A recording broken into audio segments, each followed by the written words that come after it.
Il y a 6 semaines, je me suis tenue sous le dôme de ce Capitole et j'ai proclamé l'aube de l'âge d'or de l'Amérique. Depuis ce moment, il n'y a eu rien d'autre que des actions rapides et impeccables pour inaugurer l'ère la plus grande et la plus réussie de l'histoire de notre pays. Nous avons accompli davantage en 43 jours que la plupart des administrations ont accompli en 4 ans ou 8 ans, et nous ne faisons que commencer.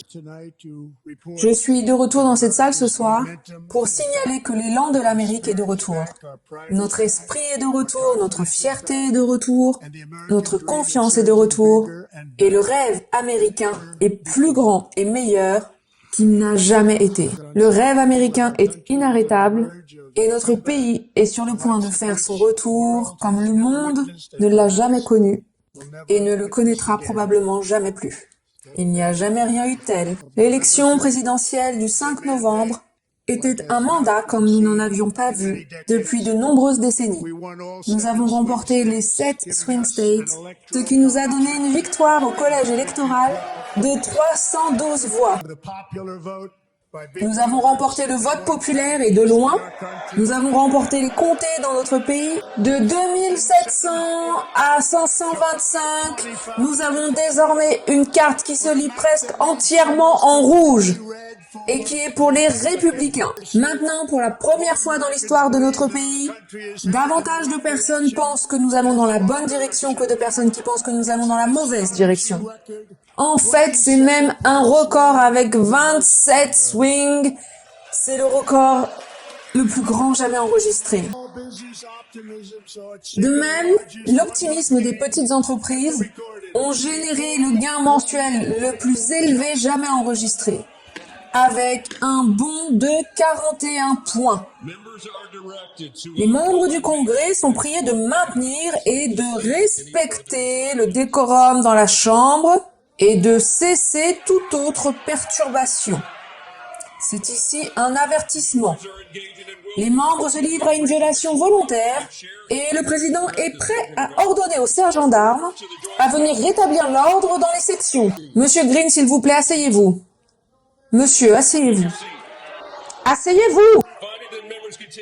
Constatant que les membres continuent à se livrer à une perturbation volontaire et viennent déranger le déroulé de cette réunion et du décorum, le président ordonne maintenant aux sergents d'armes de rétablir l'ordre et d'expulser ce monsieur de la Chambre. Les membres sont priés de maintenir et de respecter le quorum dans la Chambre. Monsieur le Président, vous pouvez continuer. Merci. Au cours des 6 dernières semaines, j'ai signé près de 100 nouveaux décrets exécutifs et pris plus de 400 mesures exécutives, un record pour restaurer le bon sens, la sécurité, l'optimisme et la richesse dans tout notre merveilleux pays. Les gens m'ont élu pour faire un travail et c'est ce que je fais. En fait, il a même été déclaré par beaucoup que le premier mois de notre présidence, parce que oui, c'est notre présidence, est le plus réussi de l'histoire de notre nation. Par beaucoup. Et ce qui le rend encore plus impressionnant, c'est que vous savez qui est le numéro 2 ? George Washington. Qu'est-ce que vous en dites ? Bon, je sais pas pour cette liste, mais on va la prendre, on va l'accepter. Dans les heures qui ont suivi ma prestation de serment, j'ai déclaré l'état d'urgence nationale à notre frontière sud et j'ai déployé l'armée américaine et la patrouille des frontières pour repousser l'invasion de notre pays. Et quel travail ils ont fait. En conséquence, les passages illégaux de la frontière le mois dernier ont été de loin les chiffres les plus bas jamais enregistrés. Ils ont entendu mes paroles et ont choisi de ne pas venir. C'est tellement plus facile comme ça. En comparaison, sous Joe Biden, le pire président de l'histoire américaine, il y avait des centaines de milliers de passages illégaux chaque mois et pratiquement tous concernaient des meurtriers, des trafiquants de drogue, des membres de gangs et des gens ressortissants d'institutions psychiatriques, d'asiles de fous, qui ont été libérés dans notre pays. Mais qui voudrait faire ça ? C'est mon 5e discours de ce genre au Congrès, et une fois de plus, je regarde les démocrates devant moi, et je réalise qu'il n'y a absolument rien que je puisse dire pour les rendre heureux, pour les faire se lever, les faire se sourire, ou juste applaudir. Il n'y a vraiment rien que je puisse faire. Je pourrais bien trouver un remède à la maladie la plus dévastatrice, une maladie qui anéantirait des nations entières, ou annoncer les réponses à la plus grande économie de l'histoire, ou annoncer l'arrêt de la criminalité à des niveaux les plus bas jamais enregistrés. Et ces gens, assis juste ici, n'applaudiront pas, ne se lèveront pas, et n'acclameront certainement pas ces réalisations astronomiques. Quoi qu'il arrive, ils ne feront rien. 5 fois que je suis ici, hein. C'est très triste et ça ne devrait pas être ainsi. Alors aux démocrates qui sont assis devant moi, pour cette nuit et cette nuit seulement, pourquoi ne pas nous rejoindre pour célébrer ensemble de telles victoires incroyables pour l'Amérique, pour le bien de notre nation? Travaillons ensemble et rendons vraiment l'Amérique grande à nouveau. Tous les jours, mon administration se bat pour apporter le changement dont l'Amérique a besoin, pour apporter l'avenir que l'Amérique mérite. Et nous le faisons, c'est ce que nous faisons. C'est le moment de faire de grands rêves et d'agir avec audace. Dès ma prise de fonction, j'ai imposé un gel immédiat de toutes les embauches fédérales, un gel de toutes les nouvelles réglementations fédérales et un gel de toutes les aides étrangères. J'ai mis fin à l'arnaque ridicule de l'ère verte. Je me suis retiré des injustes accords de Paris sur le climat qui nous coûtaient des milliards de dollars que d'autres pays refusent de payer. Je me suis retiré de l'Organisation mondiale de la santé corrompue et je me suis également retiré du Conseil des droits de l'homme anti-américain de l'ONU. Nous avons mis fin à toutes les restrictions environnementales de Biden qui rendaient notre pays bien moins sûr et totalement inabordable. Et surtout, le plus important, nous avons mis fin au mandat insensé de la dernière administration sur les véhicules électriques, sauvant ainsi nos travailleurs et nos entreprises de l'automobile de la destruction économique. Pour libérer notre économie, j'ai ordonné que pour chaque nouvelle réglementation, 10 anciennes réglementations doivent être éliminées, comme je l'ai fait lors de mon premier mandat qui a eu beaucoup de succès. Et au cours de ce premier mandat, nous avons établi des records en matière de suppression de règles et de réglementations inutiles comme aucun autre président ne l'avait jamais fait. Nous avons ordonné à tous les fonctionnaires fédéraux de retourner au bureau. Ils se présenteront désormais au travail en personne ou seront démis de leurs fonctions. Nous avons mis fin au gouvernement militarisé où, par exemple, un président en exercice est autorisé à poursuivre de façon vicieuse son adversaire politique, comme moi. Ça a bien fonctionné? Pas trop bien apparemment, ça n'a pas trop bien marché. Hein. Et j'ai arrêté toute censure gouvernementale et ramené la liberté d'expression. En Amérique, la liberté d'expression est de retour. Et il y a 2 jours, j'ai signé un décret officiel faisant de l'anglais la langue officielle des États-Unis d'Amérique. J'ai renommé le golfe du Mexique le golfe d'Amérique. Et de la même façon, j'ai renommé, en l'honneur d'un grand président, William McKinley, le mont McKinley à nouveau. La belle Alaska, l'Alaska que nous aimons. Nous avons mis fin à la tyrannie des soi-disant politiques de diversité, d'équité, d'inclusion, dans tout le gouvernement fédéral et même dans le secteur privé, y compris dans notre armée. Et notre pays ne sera plus jamais woke. Nous croyons que vous soyez médecin, comptable, avocat ou contrôleur aérien. Vous devez être embauché et promu en fonction de vos compétences et de vos aptitudes, et non pas en fonction de votre race ou de votre sexe. C'est très important. Vous devriez être embauché en fonction de votre mérite. Et la Cour suprême, dans une décision courageuse et très puissante, nous a permis de le faire. Merci beaucoup. Nous nous sommes enfin débarrassés de la théorie critique de la race dans nos écoles publiques et j'ai signé un décret faisant de la politique officielle du gouvernement des États-Unis qu'il n'y a que 2 sexes. L'homme, mâle, et la femme, femelle. J'ai également signé un décret exécutif interdisant aux hommes de jouer à des compétitions sportives réservées aux femmes. Il y a 3 ans, Peyton McNabb, une athlète du All-Star, une athlète du lycée, vraiment une des meilleures qui se préparait à un avenir dans le sport universitaire. Mais lorsque son match de volleyball féminin avait lieu et a été envahi par un homme qui a smatché tellement fort dans le visage de Peyton, provoquant un traumatisme cérébral important, traumatisme crânien important, a paralysé partiellement son côté droit et mis fin à sa carrière sportive.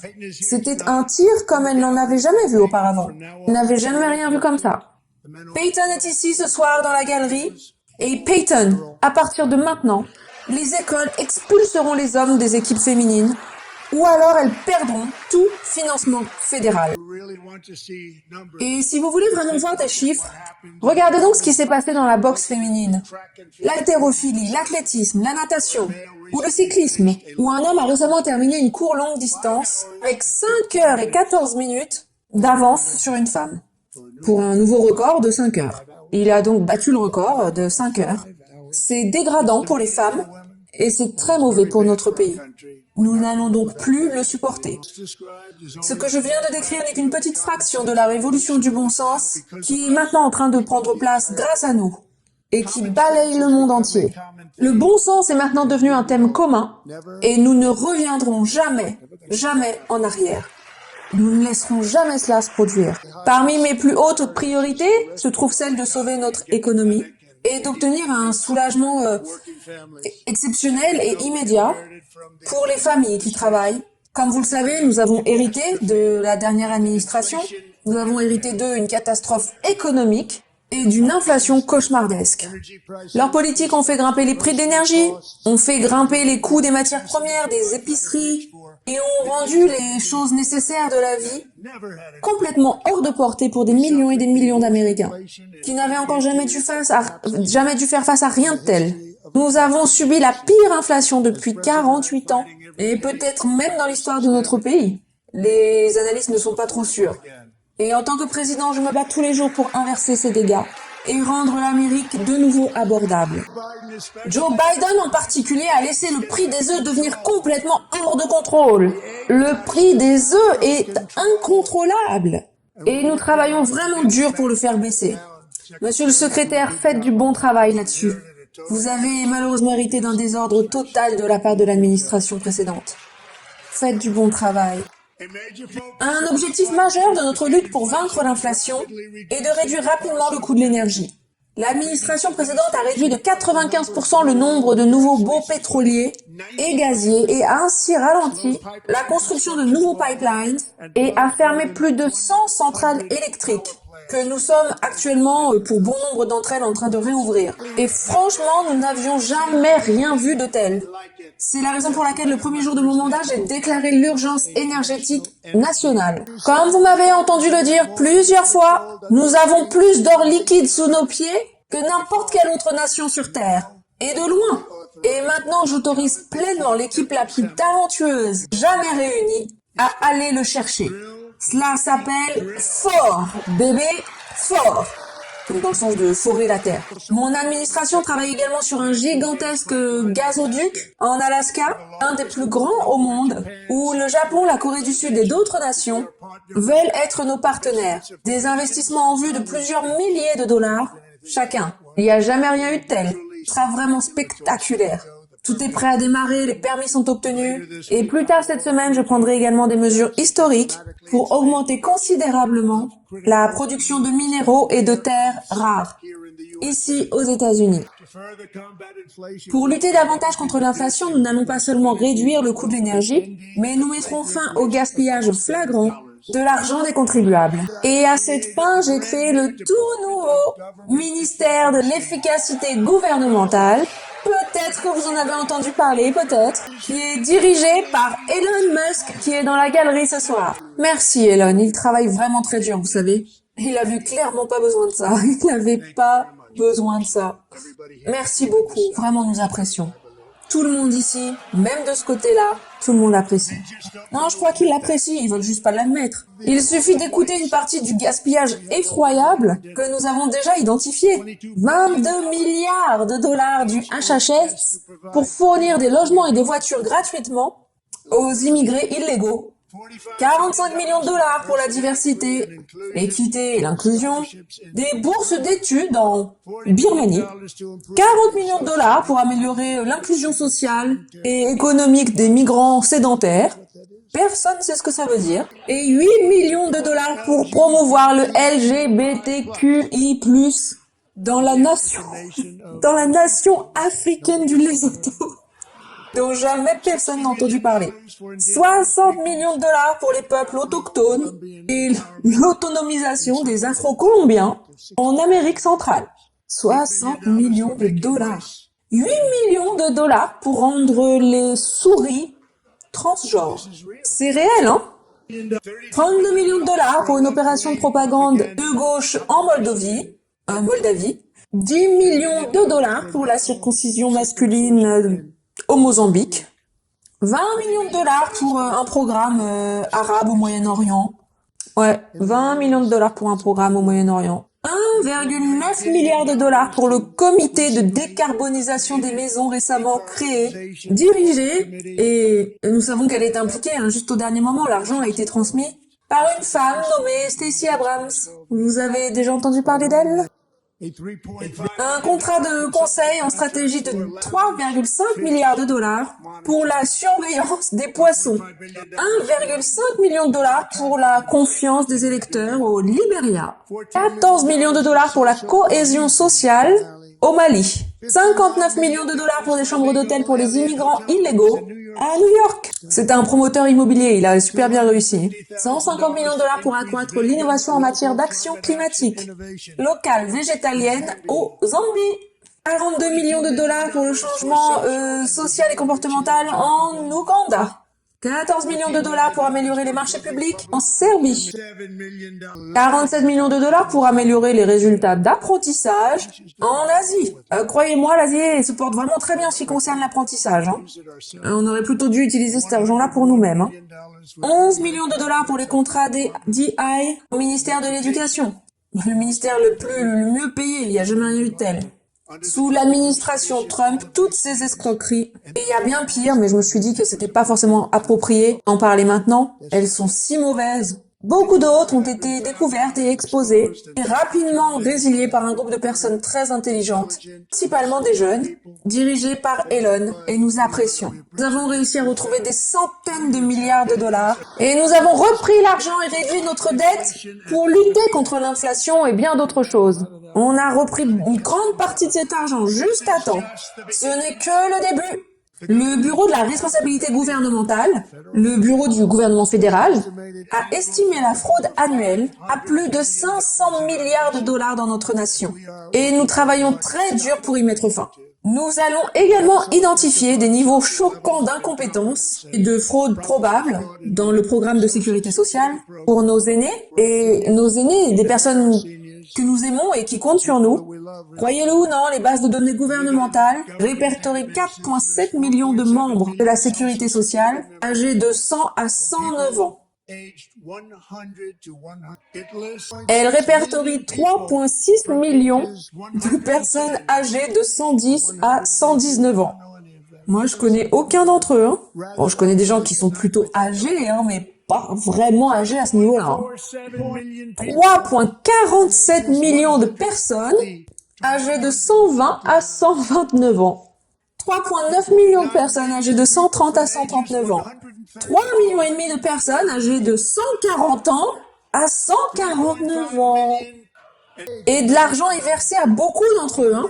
Et nous recherchons en ce moment même, en fait, bonne chance.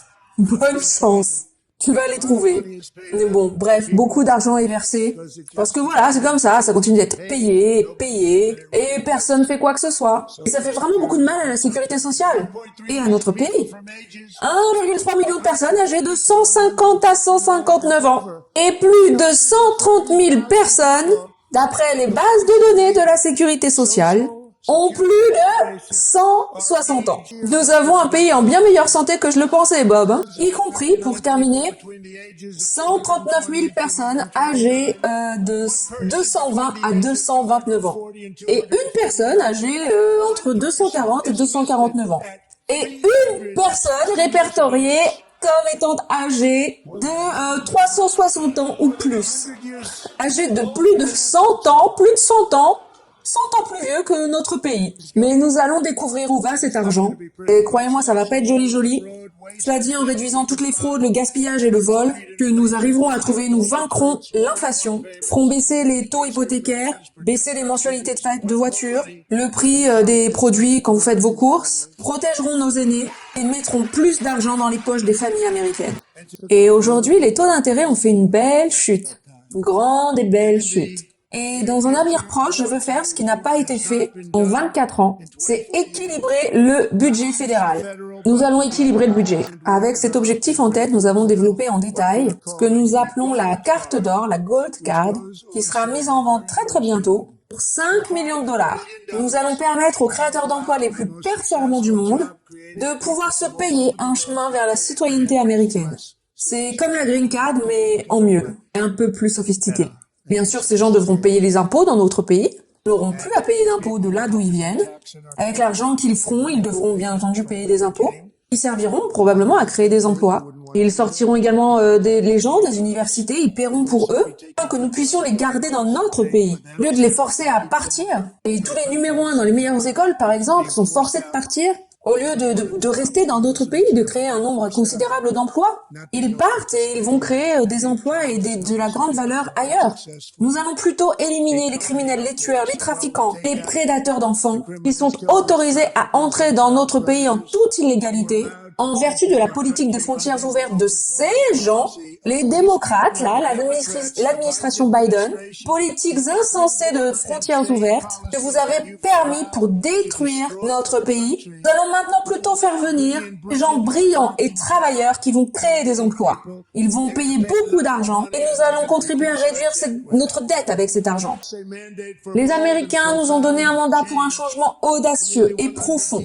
Depuis près de 100 ans, la bureaucratie fédérale s'est développée jusqu'à écraser nos libertés, fait exploser nos déficits et a freiné le potentiel de l'Amérique. Toutes les manières possibles. Cette nation, fondée par des pionniers et des preneurs de risques, noie maintenant sous des millions et des millions de pages de réglementation, d'approbation de dettes et des choses qui devraient prendre 10 jours à obtenir au lieu de ça maintenant prennent 10 ans, 15 ans, même 20 ans avant que finalement on se fasse rejeter, que la décision soit le rejet. Et pendant ce temps-là, nous avons des centaines de milliers de fonctionnaires fédéraux qui ne donnent même pas la peine de se présenter au travail. Mon administration reprendra le pouvoir à cette bureaucratie irresponsable et nous rétablirons la véritable démocratie en Amérique. Et tout bureaucrate fédéral qui résistera à ce changement sera démis de ses fonctions immédiatement. Parce que nous sommes en train d'assécher notre pays. C'est très simple. Les jours du gouvernement par des bureaucrates élus sont terminés.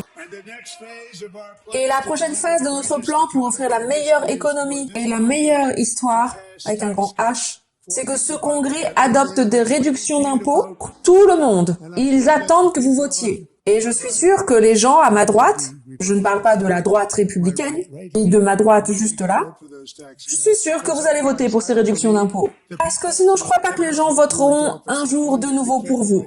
Donc je vous rends vraiment grand service. Mais je sais que ce groupe-là va voter pour cette mesure. Merci. C'est vraiment une très grande partie de notre plan. Nous avons eu un énorme succès lors de notre premier mandat, et une très grande partie de notre plan consiste à demander un impôt permanent sur le revenu, des coupes budgétaires dans tous les domaines, pour apporter une aide urgente aux Américains, particulièrement touchés par l'inflation. Et donc je demande l'absence de taxes sur les pourboires, absence de taxes sur les heures supplémentaires, absence de taxes sur les prestations de sécurité sociale pour nos seniors. Et je veux également rendre les paiements d'intérêt sur les prêts automobiles déductibles des impôts. Mais seulement si la voiture est made in America. Et au fait, on va connaître une croissance dans l'industrie automobile comme personne n'en a jamais connu. Les usines sont en train de s'ouvrir partout, les accords sont conclus, du jamais vu. C'est clairement une combinaison de la victoire électorale et des tarifs douaniers. C'est un beau mot, n'est-ce pas? Tarifs douaniers. Cela, avec nos autres politiques, permettra donc à notre industrie automobile de prospérer. Ce sera un boom. J'ai parlé à 3 hautes personnalités dans ce domaine aujourd'hui. Et ils sont super excités. En fait, de nombreuses sociétés automobiles ont déjà annoncé qu'elles construisaient d'énormes usines automobiles en Amérique. Honda vient d'annoncer une nouvelle usine dans l'Indiana, une des plus grandes au monde. Et cela a eu lieu depuis notre grande victoire du 5 novembre. Une date qui, espérons-le, restera dans les mémoires comme l'une des dates les plus importantes de l'histoire de notre pays. Par ailleurs, de plus, dans le cadre de nos réductions d'impôts, nous avons annoncé la construction d'usines automobiles massives en Amérique. Nous voulons réduire les impôts sur la production nationale, sur toute la fabrication. Et comme nous l'avons fait auparavant, nous fournirons des dépenses à 100%, ce qui sera rétroactif au 20 janvier 2025. Et c'est l'une des principales raisons pour lesquelles nos réductions d'impôts ont été si efficaces au cours de notre premier mandat, ce qui nous a donné l'économie la plus prospère de l'histoire de notre pays. Nous avons vraiment eu un excellent premier mandat. Si donc vous ne fabriquez pas votre produit aux États-Unis sous l'administration Trump, vous le paierez. Dans certains cas, vous le paierez cher. D'autres pays ont utilisé des tarifs contre nous pendant des décennies. Et c'est maintenant à notre tour de commencer à les utiliser contre ces autres pays. En moyenne, l'Union européenne, la Chine, le Brésil, l'Inde, le Mexique et le Canada, vous avez entendu parler de ces pays-là? D'innombrables autres pays nous facturent des tarifs extrêmement plus élevés que ceux que nous leur facturons. C'est très injuste. L'Inde nous facture des tarifs automobiles supérieurs à 100%. Le tarif moyen de la Chine sur nos produits est 2 fois plus élevé que ce que nous les facturons. Et le tarif moyen de la Corée du Sud est 4 fois plus élevé. Pensez à ça, 4 fois plus élevé. Et nous donnons tellement d'aide militaire et dans d'autres domaines également à la Corée du Sud, et pourtant c'est ce qui se produit, c'est ce qui se passe. Ce système n'est donc pas juste pour les États-Unis, il ne l'a jamais été. Donc le 2 avril, bon, à la base, je voulais que ce soit le 1er avril, mais bon, je voulais pas qu'on m'accuse de faire un poisson d'avril.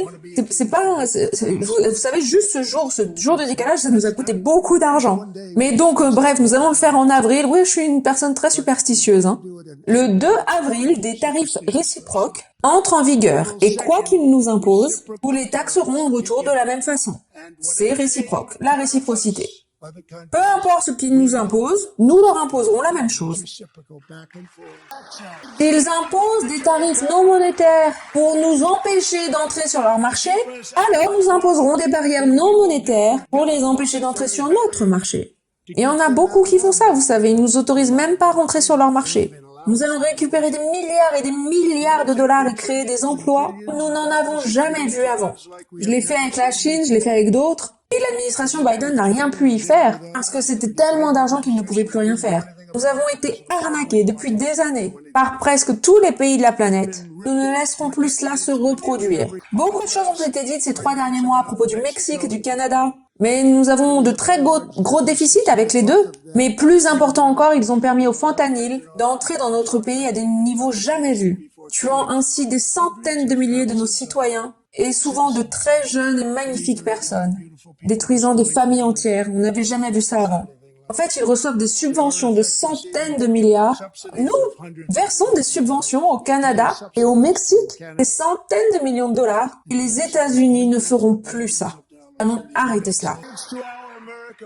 Grâce à notre politique l'Amérique d'abord, nous avons eu 1,7 trillion de dollars de nouveaux investissements en Amérique, juste au cours des dernières semaines seulement. La combinaison des élections et de notre politique économique ont permis aux gens de SoftBank, parmi les gens les plus brillants du monde, de pouvoir annoncer un investissement de 200 milliards de dollars pour ouvrir IA et Oracle. Larry Ellison a annoncé un investissement de 500 milliards, ce qu'il n'aurait bien entendu jamais fait si Kamala avait gagné.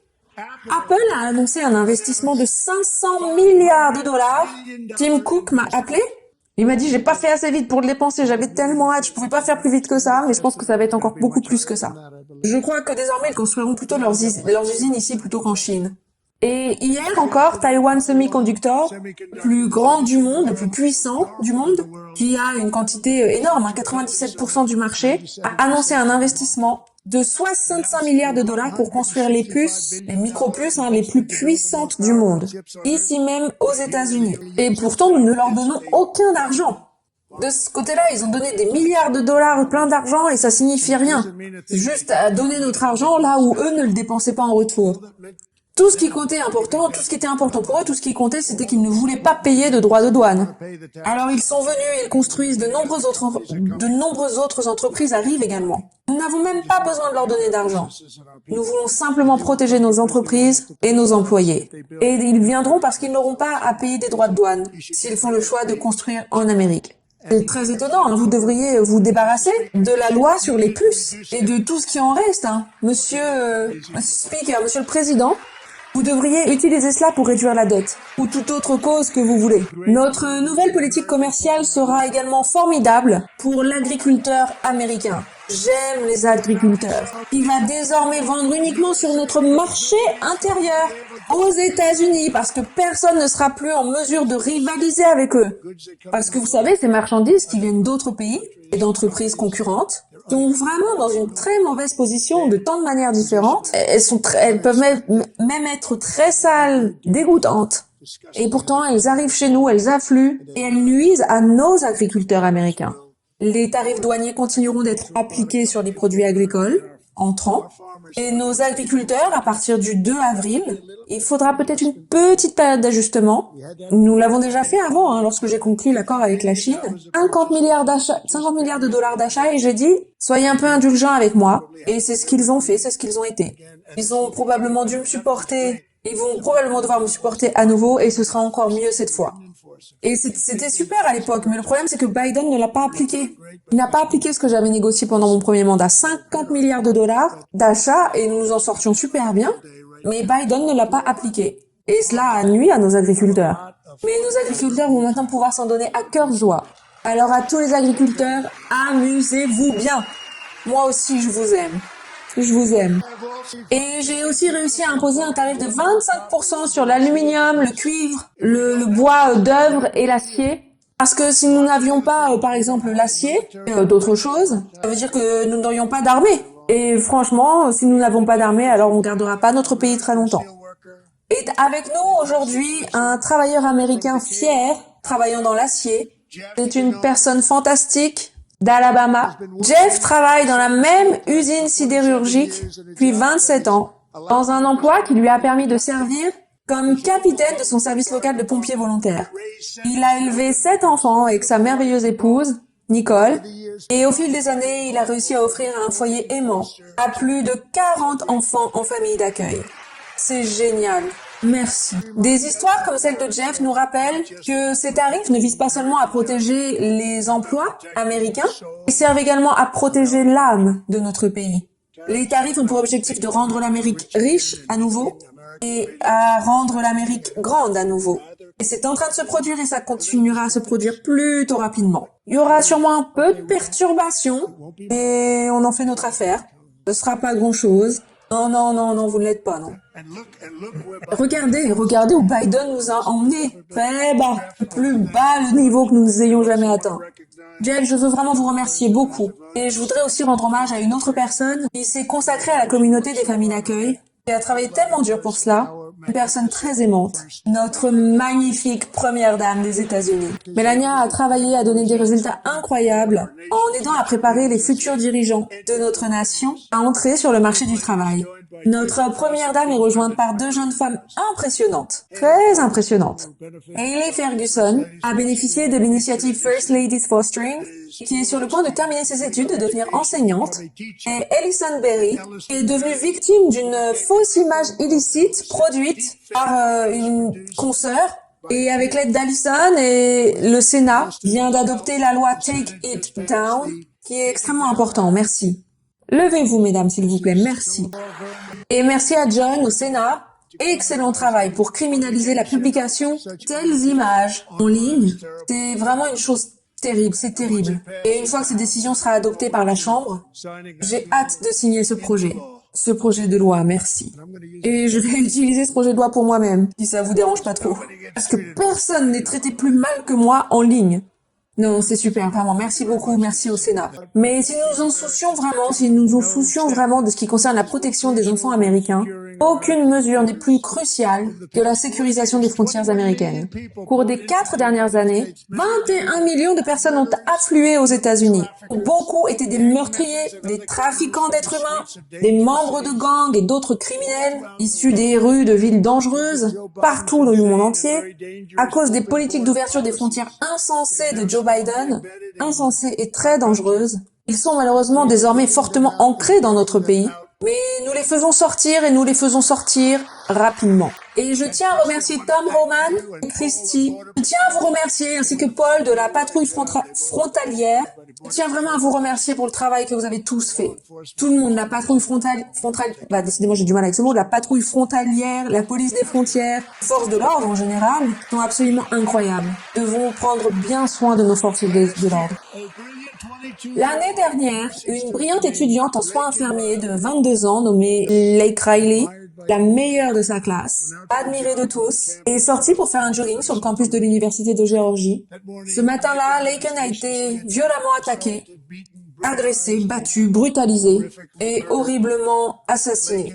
Laken nous a été volé par un membre d'un gang d'immigrés illégaux qui a été arrêté alors qu'il pénétrait sans autorisation à travers la frontière sud, la frontière ouverte par Biden, puis a été lâché comme ça dans la nature, en liberté aux États-Unis, sous les politiques sans cœur de cette administration ratée, parce que c'était une administration ratée.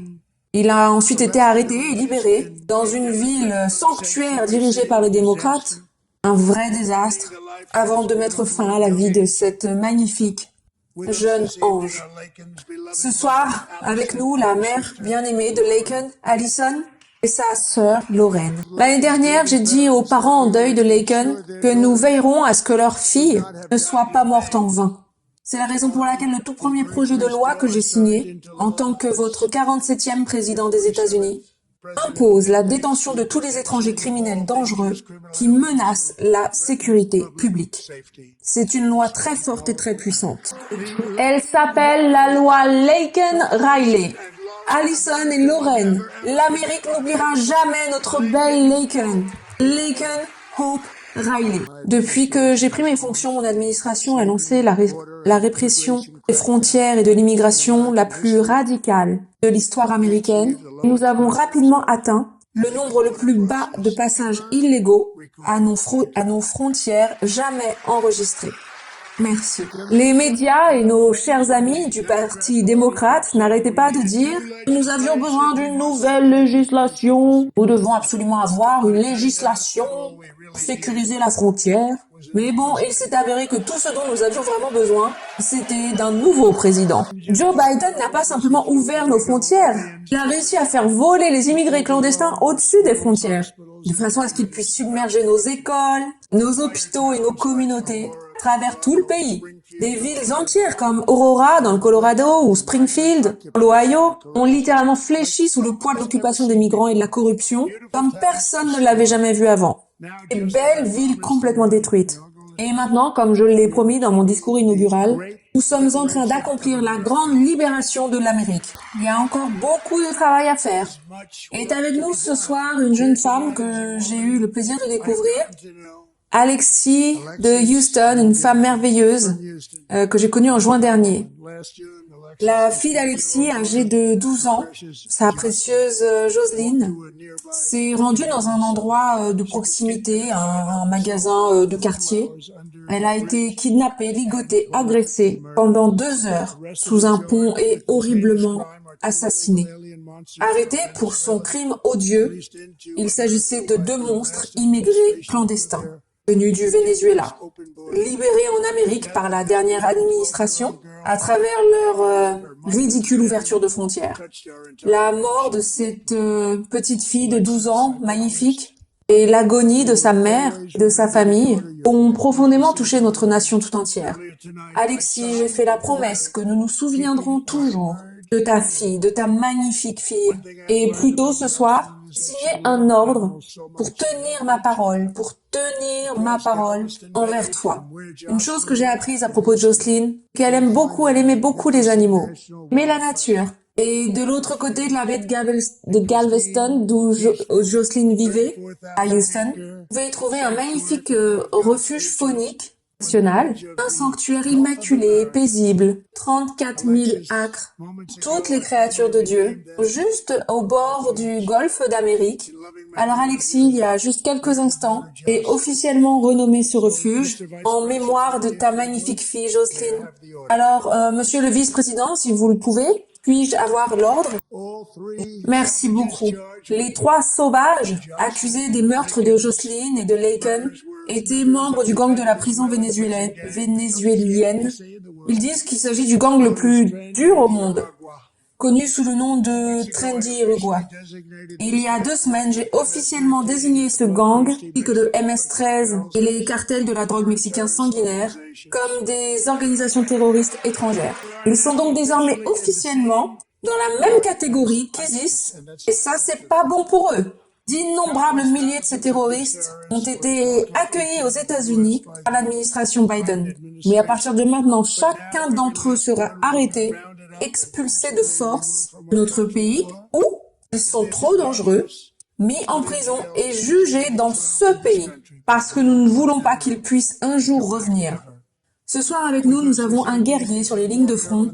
Cette bataille, un agent de patrouille frontalière, décidément ce mot j'y arriverai pas, Roberto Ortiz, un super gars. En janvier, Roberto et un autre agent patrouillaient près du Rio Grande, près d'une zone connue sous le nom de Cartel Island, l'île du cartel. On ne semble pas vraiment positif tout ça, quand des hommes lourdement armés commençaient à leur tirer dessus. Roberto a immédiatement vu que son partenaire était complètement exposé à un grand danger. Il est donc passé à l'action en ripostant et en accordant des secondes cruciales à son collègue agent pour pouvoir se mettre en sécurité. Et bon, j'ai un peu des idées sur la façon dont les choses se sont passées, et c'était pas terrible. Alors, agent Ortiz, nous vous saluons pour votre grand courage, pour votre ligne de tir et pour la bravoure que vous avez montrée. Nous vous honorons et nous vous honorerons toujours. Et en fait, j'ai appris à le connaître au fil de nos nombreux appels, mes nombreux appels à la frontière. C'est un grand gentleman. Le territoire situé immédiatement au sud de notre frontière est maintenant entièrement dominé par des cartels criminels qui tuent, violent, torturent et exercent un contrôle total, dont un contrôle total, toute une nation, faisant une grave menace à notre sécurité nationale. Les cartels font la guerre en Amérique et il est temps que l'Amérique déclare la guerre aux cartels. C'est ce que nous sommes en train de faire. Il y a 5 nuits de cela, les autorités mexicaines, à cause de nos politiques douanières qui leur sont imposées, ont remis aux États-Unis 29 des plus grands chefs de cartel de leur pays. Cela n'est jamais arrivé auparavant. Ils veulent nous faire plaisir, Pour la première fois, c'est la première fois que ça arrive. Mais bon, nous avons besoin que le Mexique et le Canada fassent beaucoup plus que ce qu'ils ont fait. Ils doivent absolument arrêter le fentanyl, les drogues qui affluent aux États-Unis. Ils doivent y mettre fin. J'ai envoyé au Congrès une demande de financement détaillée expliquant exactement comment nous allons éliminer ces menaces pour protéger notre patrie et achever la plus grande opération de déportation de l'histoire américaine. Plus grande même que le président actuel détenteur du record. J'ai nommé Eisenhower, un homme modéré, mais quelqu'un qui croyait fermement aux frontières. Les Américains attendent du Congrès qu'il m'envoie ce financement sans délai pour que je puisse le signer comme étant une loi. Alors, Monsieur le Président, John, tous les deux, j'espère vraiment que vous serez en mesure de le faire. Monsieur le Président, merci. Monsieur le leader, merci. Et faites-le-moi parvenir vite, je signerai ça tellement vite que vous n'y croirez même pas. Et alors que nous récupérons notre souveraineté, nous devons également ramener la loi et l'ordre dans nos villes. Ces dernières années, notre système judiciaire a été complètement bouleversé par des fous radicaux de la gauche. De nombreuses juridictions ont été saisies, elles ont fait respecter la loi contre les récidivistes dangereux, tout en transformant les forces de l'ordre en armes contre des opposants politiques, comme moi. Mon administration a agi rapidement et de manière décisive pour rétablir une justice juste, égale et impartiale dans le cadre de l'état de droit constitutionnel, en commençant par le FBI et le ministère de la Justice. Pam, bonne chance. Cash, où que tu sois, bonne chance. C'est tellement important. Pam, tu vas faire un super travail. Cash, Merci, merci. Et Kash Patel, c'est le nouveau directeur du FBI. Et ils ont déjà commencé très fort, hein. Ils vont faire un travail formidable. Franchement, vous allez être très fiers d'eux. Nous donnons également à nouveau à nos policiers le soutien, la protection et le respect qu'ils méritent tant. Ils doivent obtenir ce respect. Ils font un travail si dur et si dangereux, mais nous allons faire en sorte de le rendre moins dangereux. Le problème, c'est que les méchants ne respectent pas la loi. Et ils commencent à la respecter, ils la respecteront très bientôt. Cela inclut également nos formidables services d'incendie, de pompiers, à travers tout le pays. Nos pompiers, nos gens sont des gens vraiment incroyables. Je ne les oublierai jamais. Cela dit en passant, ils ont voté pour moi dans un nombre record. Donc j'ai vraiment pas le choix. Il y a un an, ce mois-ci, un officier de police new-yorkais de 31 ans, Jonathan Diller, une personne incroyablement merveilleuse, un excellent officier, a été abattu lors d'un contrôle routier à Long Island. Je suis même allée à ses funérailles. Le vicieux criminel accusé de son meurtre avait déjà été arrêté 21 fois. Et il s'agissait d'arrestations importantes, hein. C'était un vrai méchant. Le voyou qui était assis sur le siège à côté de lui avait déjà été arrêté quant à lui 14 fois et se faisait appeler le tueur. C'était un tueur. Il avait tué d'autres personnes et disent qu'il en avait tué beaucoup. J'ai assisté aux funérailles de l'officier Diller et quand j'ai rencontré sa femme et son fils d'1 an, Ryan, c'était très inspirant. Sa veuve s'appelle Stéphanie et elle est ici avec nous ce soir. Stéphanie, merci beaucoup. Stéphanie, nous allons nous assurer que Ryan sache que son père était un véritable héros, le meilleur de New York. Et nous allons faire sortir ces tueurs de sang-froid et ces récidivistes de nos rues. Nous allons le faire vite. Il faut arrêter tout ça. Ils arrivent à sortir avec 28 arrestations, ils poussent les gens dans les rames de métro, ils frappent les gens à la tête, à l'arrière de la tête avec des battes de baseball. Il faut vraiment les faire sortir d'ici. J'ai d'ailleurs déjà signé un décret exigeant une peine de mort obligatoire pour quiconque assassine un officier de police. Et ce soir, je demande au Congrès de faire passer cette politique, de faire en sorte que cela devienne une loi permanente. Et je demande également un nouveau projet de loi sur la criminalité qui sévit contre les récidivistes tout en renforçant la protection des policiers américains, de façon à ce qu'ils puissent faire leur travail sans craindre que leur vie ne soit totalement détruite. Ils ne veulent pas être tués. Nous n'allons plus laisser ces choses se faire. Dans la galerie avec nous ce soir est un jeune homme qui aime vraiment beaucoup notre police. Son prénom c'est DJ Daniel. Il a 13 ans, il a toujours rêvé de devenir policier. Mais en 2018, DJ a été diagnostiqué d'un cancer du cerveau. Les médecins lui ont pronostiqué 5 mois ou plus à vivre. C'était il y a plus de 6 ans. Et depuis cela, DJ et son père sont en quête de réaliser son rêve. Et DJ a même prêté serment en tant qu'agent honoraire des forces de police. Et vraiment, les forces de police, les services de police l'aiment beaucoup. Et ce soir, DJ, nous allons te faire le plus grand honneur de tous. Je demande à notre nouveau directeur des services secrets, Sean Curran, de faire officiellement de toi un agent des services secrets des États-Unis d'Amérique.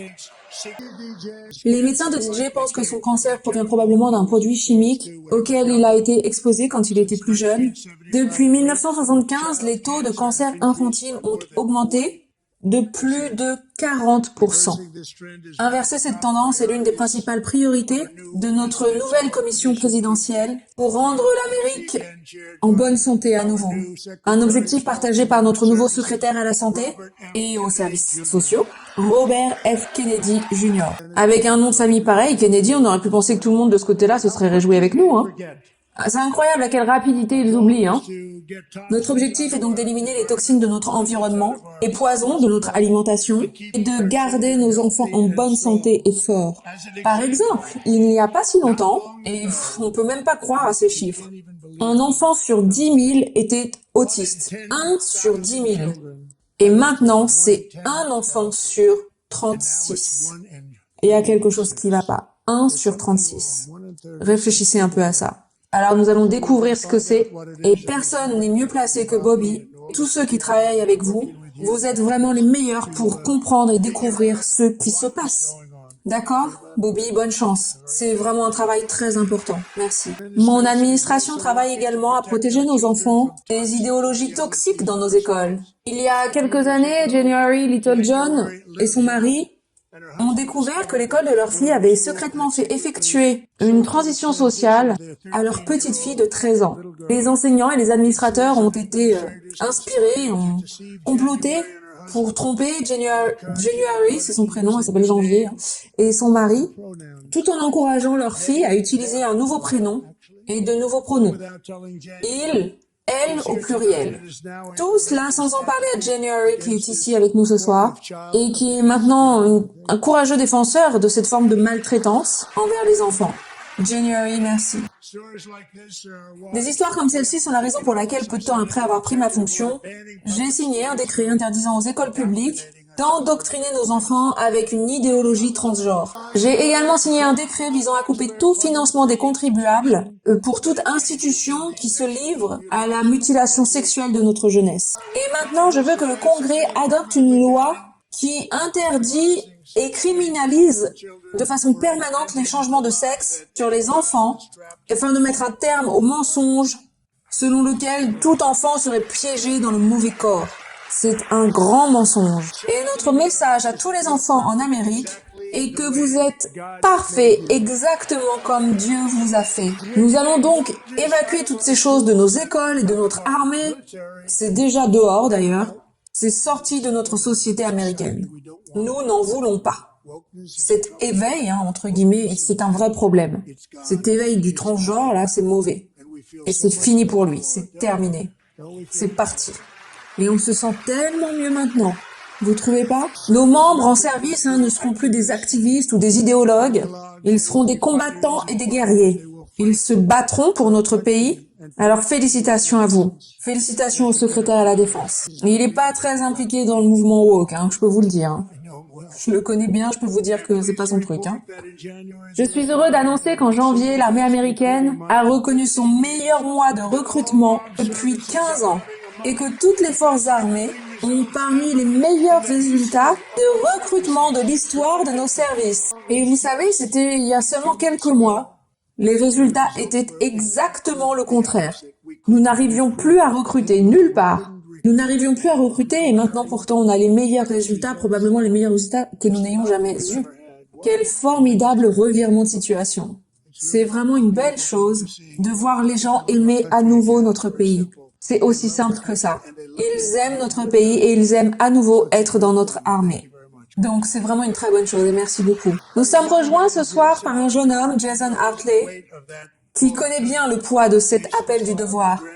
Le père de Jason, son grand-père, son arrière-grand-père ont tous porté l'uniforme.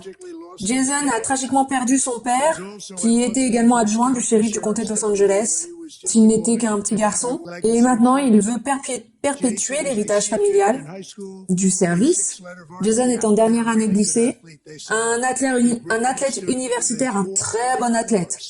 Ils disent qu'il est très bon, un étudiant brillant, avec un score GPA à 4.46, c'est leur système de notation là-bas.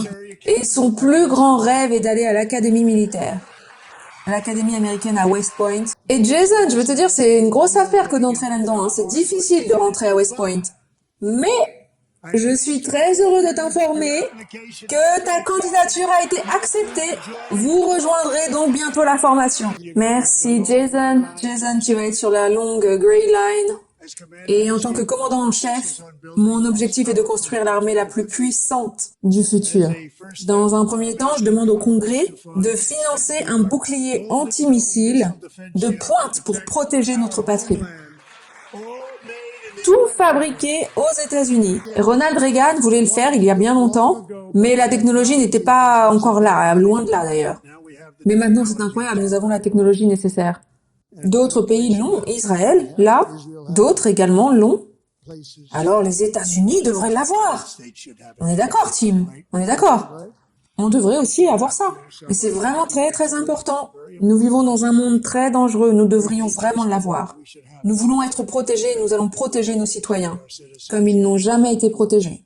Pour renforcer notre base industrielle de défense, nous allons également ressusciter l'industrie américaine de la construction navale, y compris la construction navale commerciale et la construction navale militaire. Et à cet effet, j'annonce ce soir que nous allons créer un nouveau bureau de la construction navale à la Maison-Blanche et offrir des incitations fiscales spéciales pour ramener cette industrie au pays, en Amérique. Là où est sa place, nous avons construit tellement de navires et nous n'en fabriquons plus beaucoup, mais nous allons reprendre la fabrication très rapidement, très bientôt. Et cela aura un impact énorme. Pour aller plus loin sur notre sécurité nationale, notre administration va réclamer le canal de Panama. Et nous avons déjà commencé à le faire. Juste aujourd'hui, une grande entreprise américaine a annoncé qu'elle achetait les deux principaux ports autour du canal et bien d'autres choses en rapport avec le canal de Panama, notamment quelques autres canaux. Le canal de Panama a été construit par les Américains, pour les Américains. Pas pour d'autres, bien que d'autres puissent l'utiliser, mais il a été construit au prix d'un énorme sacrifice de sang et d'argent américain. 38 000 ouvriers sont morts en construisant le canal de Panama. Ils sont morts de paludisme, ils sont morts de morsures de serpents, de moustiques. C'est pas un endroit super pour travailler. Ils les ont payés très cher pour y aller, sachant très bien qu'il y avait 25% de chances pour qu'ils meurent. C'est également le projet le plus cher jamais construit dans l'histoire de notre pays, si vous le ramenez au coût actuel, au coût d'aujourd'hui. Et il a été donné par l'administration Carter pour $1. Mais cet accord a été violé de manière très grave. Nous n'avons pas donné ce canal à la Chine, nous l'avions donné au Panama. Et nous le reprenons. Et nous avons Marco Rubio aux commandes. Bonne chance, Marco. Maintenant, au moins, on saura à qui imputer la faute si quelque chose se passe mal. Non, Marco est incroyable et il va faire un formidable travail. Pensez-y, il a reçu 100 votes. En fait, il a été approuvé avec 99 voix, mais le 100e, c'était ce monsieur, et donc je suis très j'ai pas trop bien compris, là. Bref, il a eu 100 votes, et je suis très, très, très heureux à ce sujet. Et je suis aussi très, très, très, très inquiet à ce sujet. Mais bon, il a déjà prouvé, je veux dire, c'est vraiment un super gars, qui est vraiment respecté par tout le monde. Et on apprécie vraiment le fait que vous ayez tous voté pour Marco. Il va faire vraiment un travail fantastique, merci. Et j'ai aussi un message ce soir pour le peuple incroyable du Groenland. Nous soutenons fermement votre droit de déterminer votre propre avenir. Et si vous le souhaitez, nous vous souhaitons alors la bienvenue aux États-Unis d'Amérique. Nous avons besoin du Groenland pour la sécurité nationale et même la sécurité internationale. Et nous travaillons avec toutes les personnes impliquées pour essayer de l'obtenir. Mais vraiment, on en a besoin pour la sécurité internationale, mondiale. Et je pense que d'une façon ou d'une autre, nous allons l'obtenir. Nous vous garderons en sécurité, nous vous rendrons riches, et ensemble nous porterons le Groenland à des hauteurs que vous n'auriez jamais cru possible auparavant. C'est une très petite population, mais un très très très grand morceau de terre, et très important pour la sécurité militaire. L'Amérique, une fois encore, se tient forte face aux forces du terrorisme islamique radical. Il y a 3 ans, les terroristes d'ISIS ont tué 13 membres des services américains et d'innombrables autres dans l'attentat d'Abbey Gate lors du retrait désastreux et tellement incompétent d'Afghanistan. C'est pas la façon non pas qu'ils se retiraient, mais c'est la façon dont ils se sont retirés. Ça a peut-être été le moment le plus embarrassant de l'histoire de notre pays. Ce soir, je suis heureux d'annoncer que nous venons d'appréhender le principal terroriste responsable de cette atrocité et qu'il est en ce moment même en route pour affronter l'épée rapide de la justice américaine. Et je tiens à remercier tout particulièrement le gouvernement pakistanais pour avoir aidé à arrêter ce monstre. Ce fut un moment très important pour ces 13 familles que j'ai appris à très bien connaître. La plupart d'entre elles, dont les enfants ont été assassinés, et d'ailleurs, des personnes aussi qui ont été gravement blessées, plus de 42 personnes ont été si gravement blessées ce jour fatidique en Afghanistan. Quelle journée horrible. Nous avons démontré une telle incompétence. Alors, certainement que quand Poutine a vu ce qu'il s'est passé, j'imagine qu'il s'est dit, c'est à ce moment-là qu'il s'est dit, waouh, là c'est peut-être ma chance, C'est pour montrer à quel point on était nuls. Ça n'aurait jamais dû arriver. Ce sont des gros incompétents. J'ai parlé à de nombreux parents et proches, et ils sont tous dans nos cœurs ce soir. Je leur ai parlé au téléphone, on a eu un gros appel. Chacun d'entre eux a été appelé, tout le monde était au bout de la ligne au téléphone, et tout ce qu'ils ont fait, c'est pleurer de bonheur. Ils étaient très heureux, en tout cas aussi heureux qu'on puisse être dans de pareilles circonstances.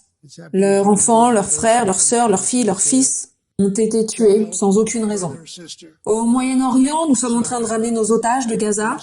Au cours de mon premier mandat, nous avons conclu l'un des accords de paix les plus révolutionnaires depuis des générations, les accords d'Abraham. Et nous allons maintenant construire sur cette même base pour créer un avenir plus pacifique et plus prospère pour toute la région. Beaucoup de choses sont en train de se passer au Moyen-Orient. Et les gens en parlent beaucoup ces derniers temps avec tout ce qui se passe avec l'Ukraine, la Russie. En ce moment, il est en train de se passer beaucoup de choses au Moyen-Orient. C'est vraiment un voisinage difficile. En fait, je travaille également sans relâche pour mettre fin aux conflits sauvages au Royaume-Uni et en Ukraine. Des millions d'Ukrainiens, de personnes ukrainiennes ont été tuées, les Ukrainiens et les Russes ont été inutilement tués, blessés, dans ce conflit brutal et horrible, sans fin en vue.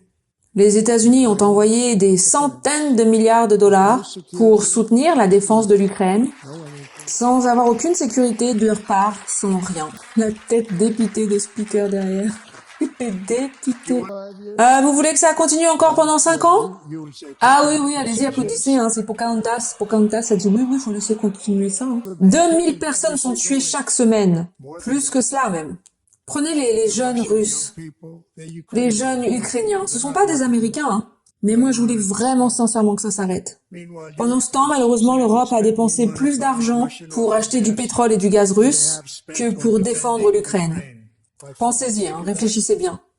Ils ont dépensé bien plus d'argent pour acheter du pétrole et du gaz à la Russie que pour défendre l'Ukraine. Et nous, on a dépensé peut-être plus de 350 milliards de dollars, comme si c'était donner des bonbons à un bébé. Et ils ont dépensé 100 milliards de dollars. Et pourtant, on a un océan qui nous sépare de cette guerre-là. La France n'a pas cet océan-là avec l'Ukraine. Mais bon, on s'entend très bien avec eux, il y a beaucoup de bonnes choses qui sont en train de se mettre en place.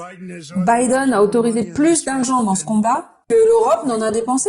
Des milliards et des milliards de dollars. C'est presque difficile à croire. J'aurais pas pu y croire, moi. Et on aurait pu se dire qu'à un moment donné, la France se serait dit, bon allez, on va égaliser, on va être égaux. Mais non, ça s'est pas produit. Plus tôt aujourd'hui, j'ai reçu une lettre très importante du président Zelensky.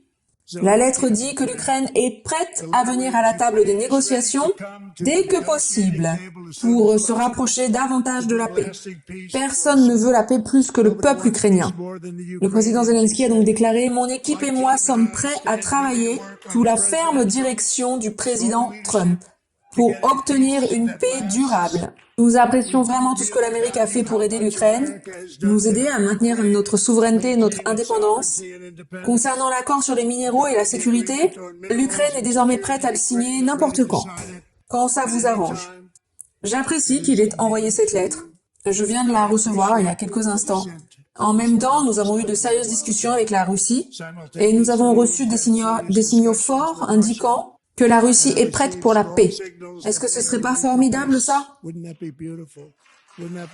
Il est temps d'arrêter cette folie, il est temps d'arrêter les massacres, il est temps de mettre fin à cette guerre insensée. Si vous voulez mettre fin aux guerres, vous devez absolument parler aux deux parties. Il y a près de 4 ans, au milieu de tensions croissantes, un professeur d'histoire a été détenu en Russie et condamné à 14 ans de colonie pénitentiaire. L'administration précédente a à peine levé le petit doigt pour l'aider. Il savait pertinemment qu'il était innocent, mais il n'avait aucune idée par où commencer. Mais l'été dernier, j'ai promis à sa mère de 95 ans, Madeleine, que nous ramènerions son fils sain et sauf à la maison. Et c'est après 22 jours au pouvoir que c'est exactement ce que j'ai fait. Ils sont ici ce soir avec nous. Alors à Marc et à sa maman, nous sommes absolument ravis de vous avoir sain et sauf avec nous. Et comme le destin l'a voulu, Mark Fogel est né dans une petite ville rurale de Butler en Pennsylvanie. Vous en avez entendu parler, n'est-ce pas? Là-bas, sa mère vit depuis 78 ans. Et je suis allée là-bas par hasard, le 13 juillet dernier, pour un rallye. Ça vous rappelle quelque chose? Un rassemblement qui n'a pas vraiment été plaisant pour moi. Et c'est précisément là-bas que j'ai rencontré sa magnifique maman, juste avant de monter sur l'estrade. Et je lui ai dit que je n'oublierai jamais ce qu'elle m'a dit à propos de son fils. Et je n'ai jamais oublié. Et moins de 10 minutes plus tard, à ce même rassemblement, des coups de feu ont retenti et un assassin malade et dérangé a déchargé 8 balles depuis son perchoir de sniper dans la foule. Une foule parmi laquelle figuraient des milliers de personnes. Ma vie a été sauvée d'une fraction de pouce, d'une fraction de millimètre, pardon. mais certains n'ont pas eu cette chance. Cory, qui était pompier vétéran, un chrétien, un mari, un père dévoué et surtout un protecteur. Lorsque le bruit des coups de feu a percé l'air, c'était vraiment un bruit horrible. Cory a immédiatement su ce que c'était et quoi faire.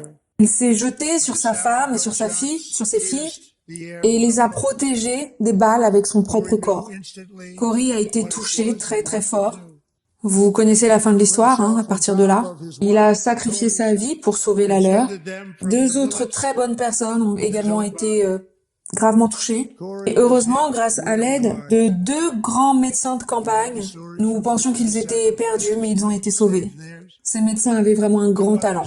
Ils ont été rejoints par la femme de Cory, Hélène, qui était son amour de jeunesse, son amour de lycée, et leurs 2 filles bien-aimées, Allison et Kaylee. Alors à Hélène, Allison et Kaylee, Cory veille sur ces 3 belles femmes en ce moment.